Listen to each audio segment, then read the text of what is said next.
The story you're about to see is a parent's nightmare, the story of a family whose daughter disappeared. When they finally found her, they had to fight just to get to talk with her because she had joined a cult. In this case, it was the so-called Moonies, followers of the Reverend Sun Myung Moon, head of the Unification Church, who became well-known in the early 80s for his mass wedding ceremonies. We were approached by this family during the summer. They agreed to allow us to document their search, hoping that doing so would speed things up or at the very least help other families. Here now is their agonizing story. For a very long time I didn't even know where my daughter was. I've never had that situation in my life, to not even be able to imagine in my mind what she was doing. 18-year-old Catherine disappeared just after finishing her freshman year in college. Catherine, Jonathan would just like you to come down. Catherine, please, I just want to say hi. It took 2 months for the family to come this close. I love you so much. I can't leave here knowing that I could have just given my sister a hug. Still not close enough to hug. Their story began when they got this letter back home in California. Mom, I'm writing to tell you that I'm going to be traveling around the country to work with alcohol and drug-addicted people.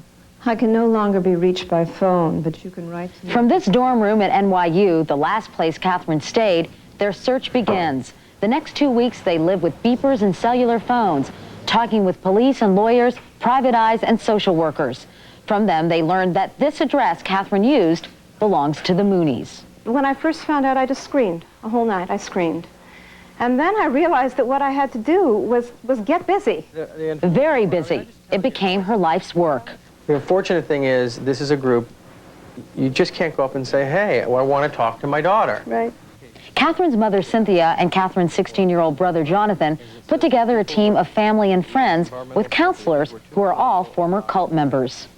Could we ask her to come and bring one friend? No, you ask her to come, period. See, she hasn't told you she's with the Moonies. Catherine's 80-year-old grandmother wants to know why the police cannot go in and bring out her granddaughter. Why can't America somehow put its foot down on this? We have freedom of religion, and everyone has the right to believe anything they want to believe. And they're advised that legally they cannot hold Catherine against her will. That if the person is detained in any way, that not only will we leave, but we will notify the authorities. It's going to be difficult. It's a delicate, you're going to get an Academy Award when you're done.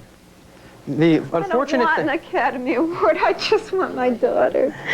The strategy they decide on, mother and brother, aunt and uncle go to the house on Long Island where Catherine has been living with 16 other Moonies.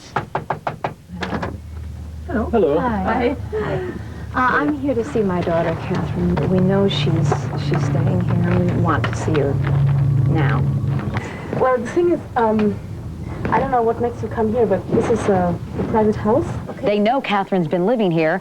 They know because 2 other recruits who just defected told them she was. We need to see my daughter, and we need to see somebody in Sorry, charge. she's not here. Okay. I'm sorry, she's not here. It's no problem if you would come back tomorrow. No, we cannot come back tomorrow. Well, maybe if you can give us a phone call. I mean, No, we're staying here. We're here. No, we're right here now. We're not leaving. You're talking to a desperate family here, desperate parents. Just like to wait here. Yes, I don't understand why you If you want to can't. wait, you know, Yes, I'm we not would sure. do. It might take till tomorrow if that's what you want to do. It's up to you guys.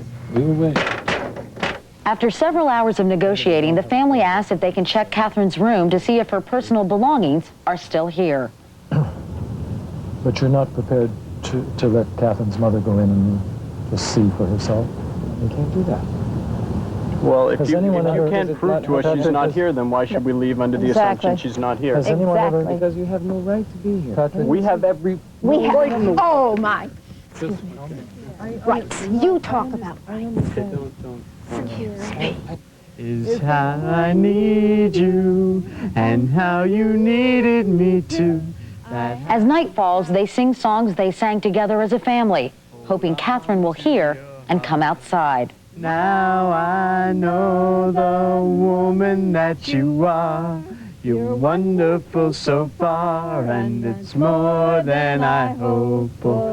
It has been 9 hours and still no sign of Catherine. Exhausted, they leave, deciding they have no choice but to go to the top, to Belvedere, the Westchester County estate of the Reverend Sun Myung Moon. Overnight, Catherine's stepfather has flown in. We've come a long way. We're looking for our daughter.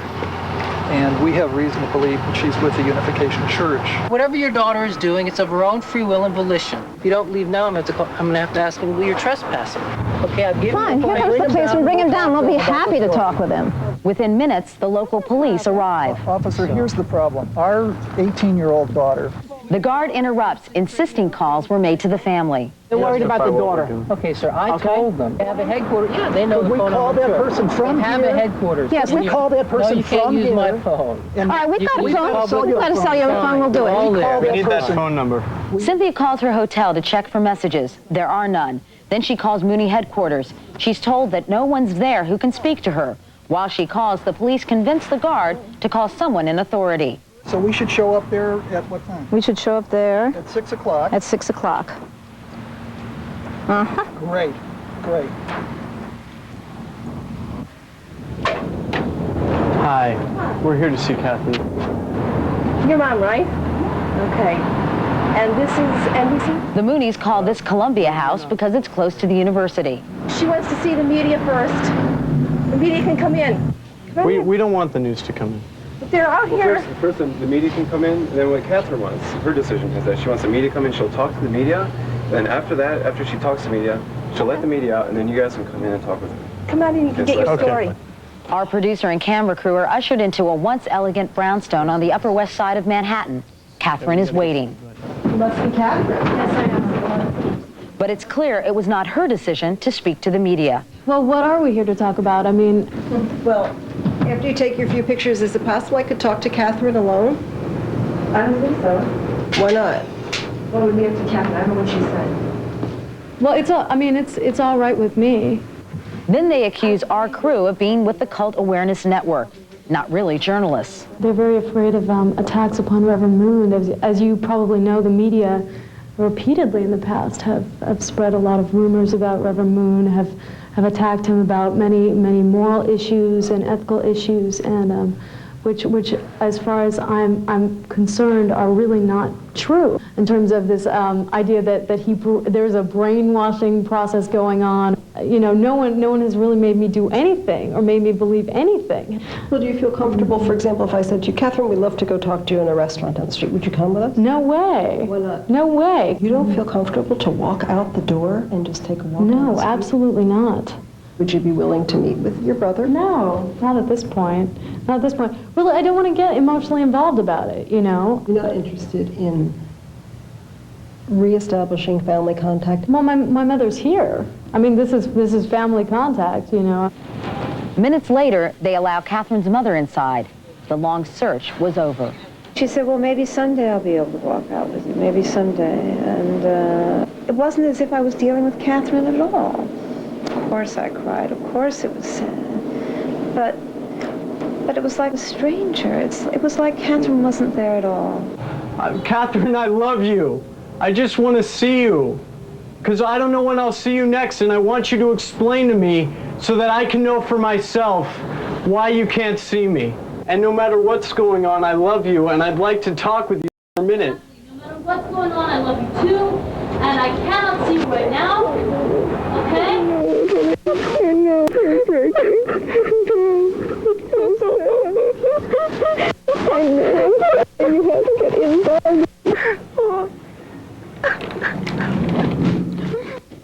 There was a flurry of phone calls between Catherine and her family after this meeting, then nothing. Her family has no idea where she is and hasn't spoken with her for 2 months. Kirsten Reed is a young woman who broke away from that cult just a year ago. Kirsten, good morning. How were you recruited in the first place? 2 girls kind of nervously approached me in San Francisco and mentioned nothing about Moon, just said they were students in a student group, talked to me about ideology and asked me if I shared the same sort of the world should get along kind of philosophies, and said they would have tea and coffee upstairs. They were right in front of their building. And then they eventually said they had a weekend program, like a youth hostel. Would I like to go? Mm-hmm. And you said yes? Eventually, I said yes. And then what happened after that? They put me in lots of lectures and a rigorous schedule where I never had any time to myself. And eventually it came out that we were supposed to worship Reverend Moon, and slowly, after really getting us to buy all of their philosophies. What about this whole concept of brainwashing, Kirsten? Did you feel like that was going on? Not while I was there. I know I felt strange, and I kind of lost my self-will to do anything outside of what we were doing, because no one ever initiates their own actions there. You became very dependent on the people leading the group? Yeah. Did they ever encourage you to contact your family? Not at all. Did they discourage you? Definitely. They think that, or they make people believe that the outside world is ignorant and they're enlightened, so the outside world doesn't understand them and will ostracize whoever's in the cult. Why did you finally leave? My family figured out where I was based on a small phone call, and my grandmother, family friend, showed up, and they wouldn't let me leave with them until I promised I wouldn't, but I decided I would anyway. And you had been there only about a month at that Yeah. point. All right, Kirsten Reed, thanks so much for talking with us this morning. Thank you. Ahead in our next half hour, we'll hear from a spokesman for the Unification Church. And we're back in a moment, right after this.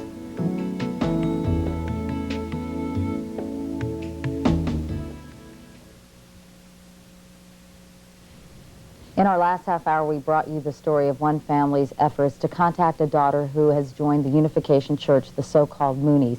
Here now is Dr. James Baughman, president of the Unification Church of America, and Stephen Hassan, an expert on cults and mind control. Good morning to both of you. Good morning. Dr. Baughman, I understand that you don't like to be called Moonies.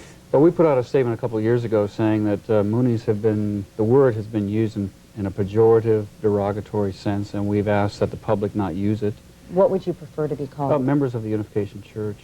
We feel that it's the same tone that people use in using other derogatory terms towards different races and nationalities. And you don't like to be called a cult either, is that right? Well, of course not. I'm a social scientist, and the word cult has social scientific and theological meaning in its proper sense, but it has been used in a very negative sense to suggest dangerous, destructive organizations which brainwash and commit mind control. Yes, I believe that the Unification movement is a dangerous, destructive cult, a pyramid-structured group with a man at the top who claims to be the Messiah, greater than any spiritual leader in history, not unlike David Koresh or Jim Jones, that uses deception and recruitment and systematic mind control techniques to undermine people's ability to think critically and to make people dependent on the group. And what I saw in the videotape was characteristic of what hundreds of other families have experienced, desperately trying to find their loved ones. Well, this is the issue. Let's talk about the situation with Catherine, Sure. the story Okay. we saw in our last half hour. I know that Catherine's family desperately wants to be with her. They want to see her, spend some time with her outside the Unification structure, outside the home where she's staying. If she's still staying there, I guess they don't know at this point. Are you going to speak with some church members and see if that can be arranged? Because for many people in this country, they feel that religion and family sort of goes hand in hand. Yeah, that's true. Let me just say that the Unification Church does not have a policy or a practice, and never did, of breaking up families. This is a myth designed... I totally disagree. Let him finish. This is a myth designed by our detractors, such as Steve Hassan, and they try to promote this myth for various reasons, as I may explain later. But actually, it's just the opposite. We're very concerned about values in marriage and family and relationships. Most of our members live in their home states, their native communities. They have families of their own and are in pretty cordial relationships with their parents. But the example we saw in our last this is half hour one certainly example. would undermine. Sure, that's what right. you're Let me saying. explain about this example, because this just again promotes a mythical image of a situation that is not indicative of our church. Well, let me just break in and say that I was a member. Wait 2 seconds. Go ahead and finish, but fairly quickly, yes, please. Catherine's parents acted in very extreme ways, which caused her to be concerned about what would happen to her. This concern is not unlike other situations that have happened in the past. The reason being, it's not Catherine's parents' fault at all.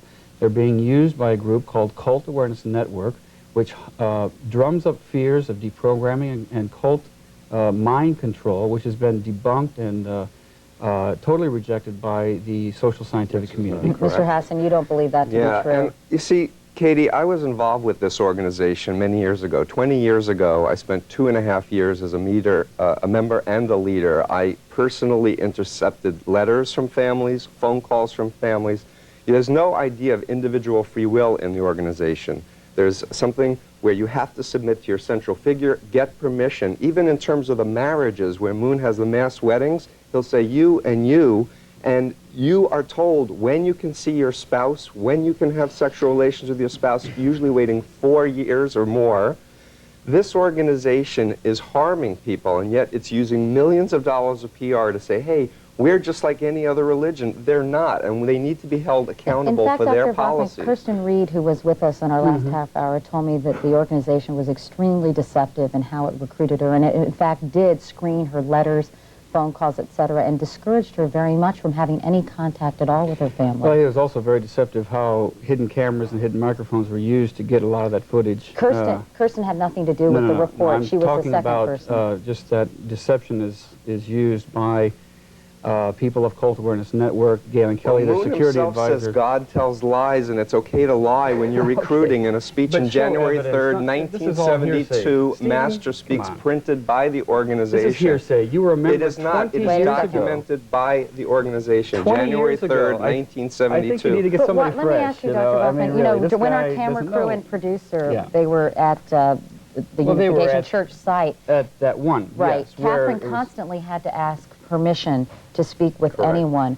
Why is that? Why can't she, of her own free will, basically talk to reporters if she so chooses, or talk to her brother or mother? First of all, her relationship with her parents is her own personal responsibility. That is the way it is with our church. So then why does the church interfere with the relationships with families? Because we're dealing with people who have already interfered with her family already. No, they were not. The Cult Awareness Network contacted her, drummed up these fears, and then played on the fears of the parents to extort, to invite deprogrammers. I think the parents were just concerned because they hadn't heard from her I know that. for so long. And when they found out, and this happens when people get involved or affiliate with any kind of organization. It's not just unique to Unification Church. My parents were upset when I joined, but they're not upset now. Let me ask you, Mr. Hassan, do you think Catherine will ever be with her family again? I think that I hope that she certainly will. However, the organization instills fears, irrational fears, that Satan works through the ones you love the most. That's why she was calling from the window saying, I can't get emotionally involved with the family, because she's been programmed to fear it, as I've documented in my book, Combating Cult Mind Control, and many other good books written about psychological literature. Do you think Catherine's going to be with her family again? Absolutely. This is something that can be resolved, and it's something that we encourage. Why didn't you return the phone calls from her family for weeks? I was not in the office. I was on the road. Okay, gentlemen, you can continue to discuss this. I certainly hope you'll personally intervene and see to it that she's sent home for a couple of months. Anyway, I think... Steve Hassan, you all continue this later. Thank you both. We're back in a moment. But first, this is Today on NBC.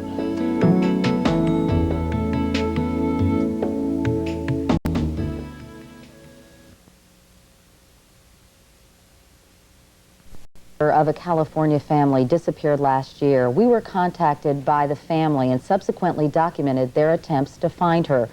Our report aired in November, one family's efforts to contact a child who had joined a cult. In this case, the Moonies, so-called because its members believe the Reverend Sun Myung Moon is the Messiah.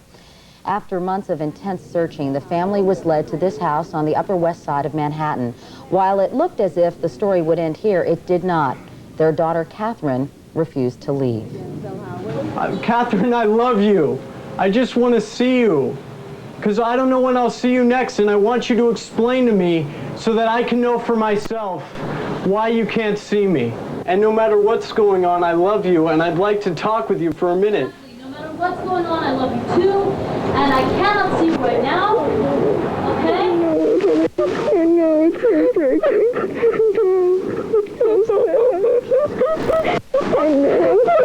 have to get involved.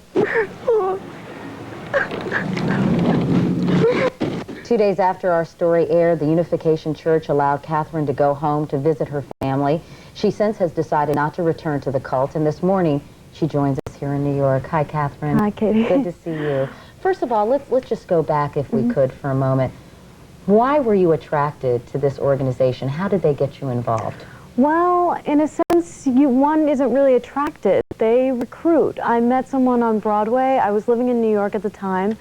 They had a survey asking questions about things I was really interested in, and they happened to have an office in the building where I'd just gotten a job. So I went up with them, and they told me they were having a 7-day seminar on world leadership, which I was very interested in.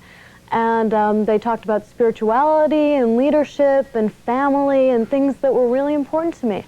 So I thought, well, I don't know, this is not something I would normally do, but it seems like a really safe group, really supporting things that I support, and why not just see what they have to offer? And it took, what, about a week before Reverend Moon's name was ever mentioned, is that right? Yeah, I had no idea that it was connected with Reverend Moon. In fact, I asked if their organization was connected with the Unification Church, and they flatly denied it.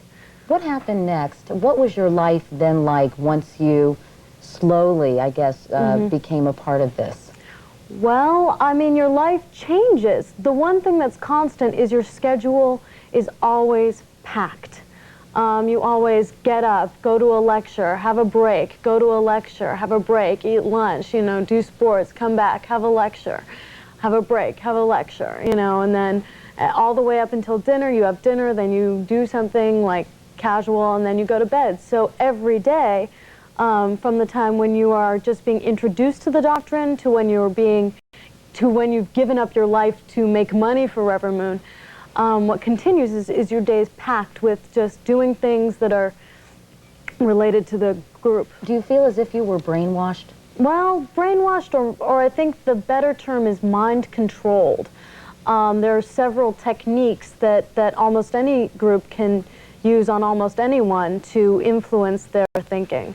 You also, it was exacerbated by the fact that you were getting, what, 3 hours of sleep a night, so you were very sleep deprived, is that right? Well, actually, in my case, sleep deprivation was not the most important factor in the mind control. In my case, the control of information was much more important. How was that carried out, the control of information? It was incredibly strict. I mean, there were no newspapers, no televisions, no phone calls made alone. I did not leave the premises of their training camp for over a month.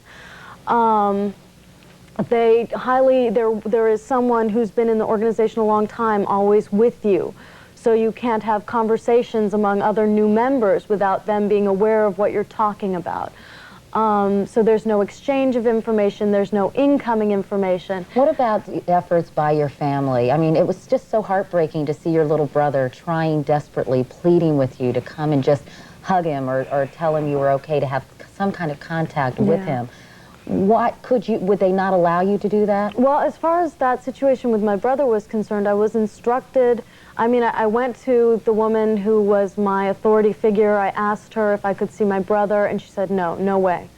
And even when they finally acquiesced and allowed you to see your mother, you were very robotic. Right. Why did you behave that way? Well, what mind control does is it takes away you. I mean, that's what makes it really so horrifying and such a horrible, dangerous thing, because the worst thing that you can be in a mind-controlled environment, in a cult, is you. I mean, everything that you enjoy, everything about who you are becomes satanic unless it can be used for the purpose of the cult. Otherwise, it's selfish, it's self-indulgent, it's for the purpose of Satan, you know. A relationship with anybody in your family is self-indulgent and satanic as well? Yes. I mean, I was supposed to give up everything, you know, everything from the past to embrace a new life as a follower of the Messiah, especially because my family did not espouse the same values that Unification Church espouses. How difficult was it, Catherine, for you to extricate yourself from the Unification Church once they gave you permission to leave? Was that difficult? Well, I was having such a difficult time there by the time the Today Show had been aired, by the time I had been like slugging it out with my family for over a month. I mean, these people are like the most important people in my life, and these people meaning? Meaning my mother and my brother, and having to go through that, I was having an extremely difficult time in the church, and when I had the opportunity, I think, to talk to my stepfather. I think I was so broken down at that point that I thought, I may be rejecting the truth, but I can't go on here. Before we go, and we only have a few seconds left, do you have any advice for other young people who are approached by these groups or by the Moonies or for their families? Well, I would say just make sure whatever group you're approached by, get information, make sure you get brochures, and if they say that you can't take a day or two to think about whatever they want you to do, then you know it's probably not a good group. Get information, take time away to find out as much as you can about who they say they are. Make sure you don't go anywhere with anyone who says if you don't go now, you'll never be able to go, because that's the way they get you, you know, and just find out everything you can, research, talk to friends, that kind of thing. And for people, for families who are people who are in the church or in any cult, I would just say, don't ever, ever give up, because there are people who've come out of cults after 30 years. And the worst thing that you can do is sign your child or your loved one over to a group that will steal their soul, basically. Okay, Catherine, thank you so much. Thanks so much for coming in, and best of luck to you. I know you're going to be taking art classes, and good luck with your new life. Okay. And tell your family we said hi. And we'll be back in a moment. This is Today on NBC.